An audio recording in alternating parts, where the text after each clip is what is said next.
Eyeing progress on trade. The next round of talks with Canada, they start in less than an hour. The uncertainty over deals weighing on business across industries. Joining us now, SAP Americas and Asia Pacific Japan President Jennifer Morgan. Jennifer, SAP is one of the worldwide leaders in business software applications, clients in over 180 countries. How are these trade disputes impacting customers and businesses as you see it right now? Well, it's interesting. I was with a big CPG company yesterday. I was with an aerospace company the day before, and one of them said, every morning when I wake up, I look at the news to understand what do I need to think about with my supply chain, right? How do I need to think differently, and what do I need to pivot? And this is exactly what we do.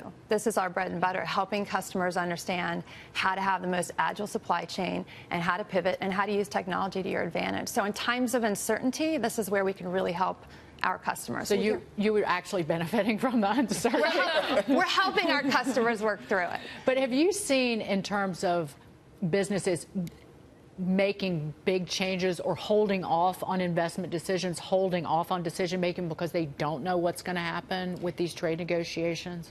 I see them really leaning into technology, because the only way to really cope with a change is through technology. And we're in a real-time economy, and so these companies have to think in very different ways. So no, I see really leaning in. So Jennifer, you and your company have had an amazing kind of past year. Yeah. Talk about, you know, the growth of your cloud business. I heard it's like up over 40%, and what's making you grow, you know, literally at a better pace than the market? Yeah, so we had great growth in Q2. We had 40% revenue growth in the cloud, really humming on all cylinders across all of our regions and industries.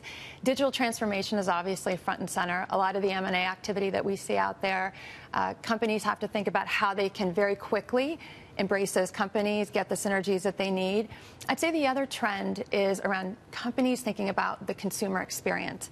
Companies right now, the companies that will really thrive, are the ones who are really thinking, what is the experience that my consumer wants to have with my brand? It's not just about the buying experience, but it's about the entire experience. And companies who want to get direct to the consumer have to also make sure they've got the right planning in place, supply chain, inventory, so that you get the experience that you want, not up front, but across the whole time with that customer. So you've been, sounds like, seeing good results everywhere, but the larger picture seems to be the U.S. doing really well, rest of the world not so great. Are you kind of thinking maybe the rest of the world is perking up, going to be growing faster based on what you've seen? Yeah, I spent most of my summer in both Europe and Asia, and for us, that's a really strong part of our business. Europe is a big part of our business. We saw great growth in our European businesses, and in Asia, you know, really the CEOs are leaning in. We had a big CEO event in Tokyo, and that was great, because these CEOs are leaning into the direct-to-consumer, to really the digital transformation. So our business has done very, very well, you know, across all the different regions. Mexico, last week, it was interesting. I was down in Mexico meeting with some of our largest retail customers as well. Same thing down there, moving to the cloud, trying to get the cost down. The president also said he loves Mexico. Yeah, I heard a little bit about that conversation. And Canada. We did not leave Canada out. No, I just wanted to give him those kudos. You're building a cloud and getting Mexico to pay for it. I didn't say that. Really quickly, I want to get your quick take. We reported earlier that California is considering mandating at least one woman being on a board. You're a woman, clearly in a very high-profile position in corporate America. Your take? So I think most women, I know myself included, I sit on the board of the Bank of New York Mellon. I want to be recognized and put in positions based on my accomplishments. And I think most women, most underrepresented minorities feel the same way. I think it comes down to leadership, right? CEOs have it in their power to put women and underrepresented minorities in leadership positions. Boards have the ability to do this. I look at our board at the bank, we've got 25% women on that board. It's a leadership issue. I think it's all of the above. I don't think it can be solved with just a quota.